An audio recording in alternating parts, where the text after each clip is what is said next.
Selamat malam para pemirsa, ketemu lagi di Hot Room dengan saya Hotman Paris. Dunia pendidikan ternyata tidak baik-baik saja. Beberapa universitas negeri bahkan sudah masuk proses hukum karena perkara penyalahgunaan kewenangan dan dugaan perkara korupsi. Sekarang yang terbaru adalah skandal pemilihan rektor di Universitas Negeri 11 Maret UNS. Rektornya sudah terpilih oleh lembaga yang berwenang. Hasil pemilihan sesuai dengan ketentuan yang berlaku. Namun secara tiba-tiba oleh Menteri Pendidikan dibatalkan penunjukan rektor tersebut. Apakah ada kaitannya ini dengan dugaan permainan uang? Kita akan lihat nanti. Apakah ini ada kaitannya dengan seperti yang sudah kita dengar selama ini, yaitu masuk universitas dengan jalur khusus? Kita akan bahas malam ini. Inilah Hot Room, skandal pemilihan rektor perguruan tinggi.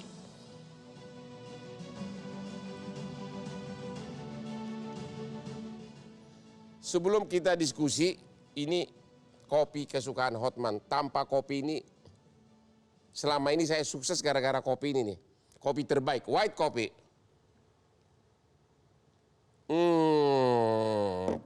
Oke, kami telah mengundang Kementerian Pendidikan dan juga perwakilan dari Universitas UNS, tapi berhalangan hadir.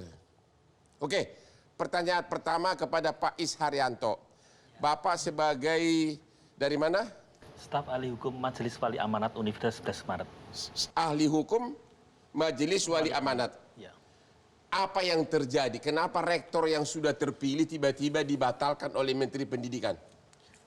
Jadi pertama perlu saya sampaikan bahwa apa yang saya ungkapkan adalah fakta yang saya ketahui dan tidak bermaksud memojokkan siapapun atau apalagi Walaupun ada yang terpojok. apalagi memberi nama atau cap buruk kepada institusi saya.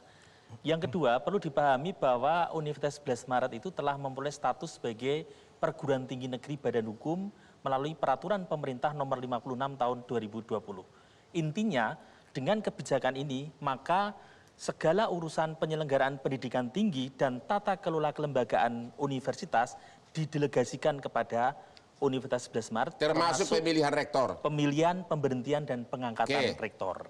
Nah, kemudian atas dasar itu mengingat pada waktu itu rektor sudah habis masa jabatannya, kemudian kita lakukan pemilihan dengan membuat peraturan Majelis Wali Amanat tentang tata cara pemilihan rektor tersebut yang berpuncak pada tanggal 11 November adalah penetapan rektor terpilih.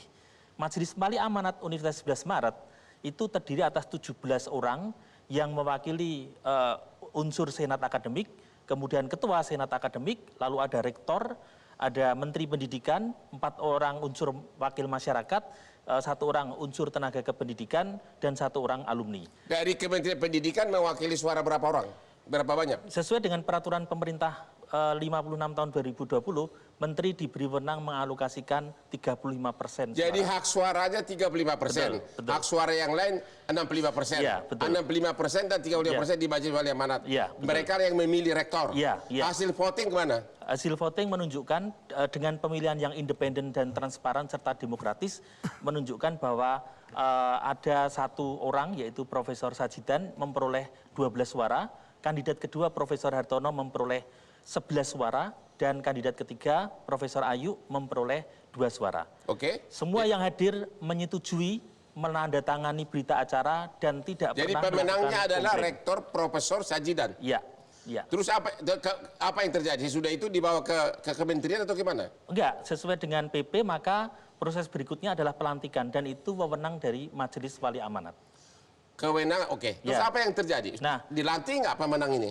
Pelantikan itu harus menunggu habis masa jabatan rektor yang ongoing dulu. Oke, terus? Itu secara konstitusional kalendernya adalah 11 April 2023. Oke, terus? Kemudian tanggal... Apa yang terjadi?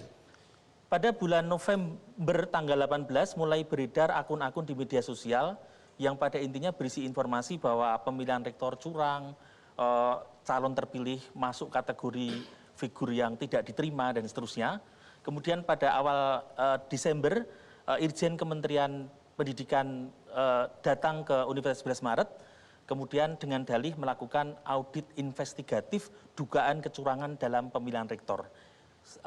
Beberapa anggota Majelis Wali Amanat atas arahan ketua waktu itu kemudian menjalani pemeriksaan. Dan sampai hari ini kami tidak pernah memperoleh dokumen hasil pemeriksaan itu. Jadi tidak tahu apa hasil pemeriksaan. Kemudian apa yang terjadi? Katanya Menteri langsung membatalkan pemilihan rektor. Ya, sebelum saya sampaikan itu, perlu diketahui bahwa dalam PP 56 2020 tidak ada ruang bagi intervensi kementerian terhadap tata kelola Universitas 11 Maret. Oke, kita singkat aja.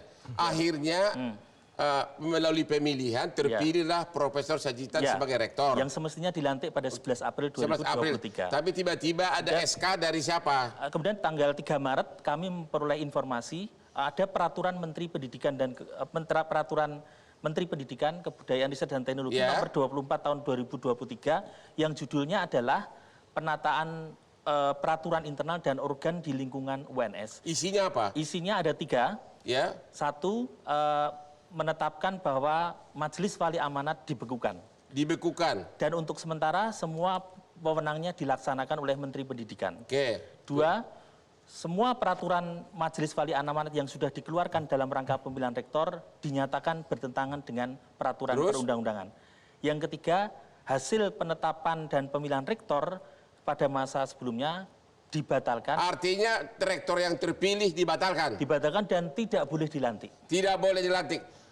Dan apa penyebabnya? Ada nggak terperinci apa? Kenapa? Cacatnya di mana? Secara kelembagaan Majelis Wali Amanat UNS tidak pernah memperoleh informasi. Sampai hari ini tidak tahu? Latar belakang, alasan maupun tujuan dikeluarnya peraturan menteri tersebut. Dari kajian sementara kami, peraturan menteri itu tidak sesuai dengan kaidah pembentukan peraturan perundang-undangan. Artinya bahwa apakah Menteri Pendidikan berwenang nggak membekukan Majelis Wali Amanat? Secara hukum menurut PP 56 tidak ada. Tidak ada kewenangan. Tidak ada. Jadi juga Menteri Pendidikan tidak berwenang membatalkan rektor terpilih. Tidak ada ruang untuk melakukan itu. Dan sampai hari ini kalian tidak tahu alasannya apa? Secara formal tidak tahu. Apakah ada permainan uang waktu pemilihan? Secara formal kami tidak tahu. Tidak tahu juga.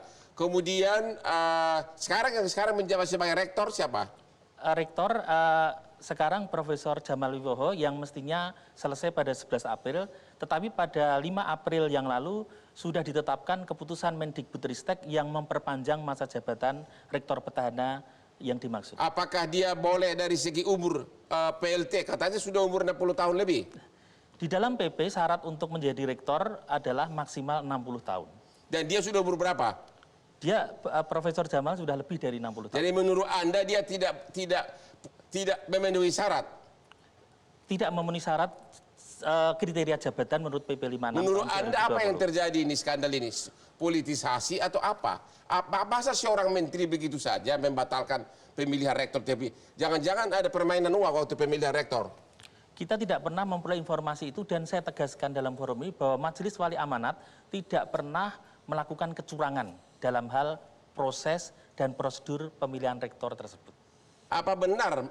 Itu kan sudah bukan rahasia umum di mana-mana. Penerimaan mahasiswa jalur khusus penuh dengan permainan, ya.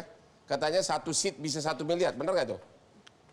Secara kasus konkret kami belum ada bukti formal, tetapi perlu diingat bahwa tim KPK bersama Irjen Kementerian Diput pernah melakukan tindakan kedeputian pencegahan untuk melihat sistem yang berlaku. Hasilnya belum ada? Hasilnya kami sampai sekarang. Oke, Pak Hairul Amri, Komisi 10 ya.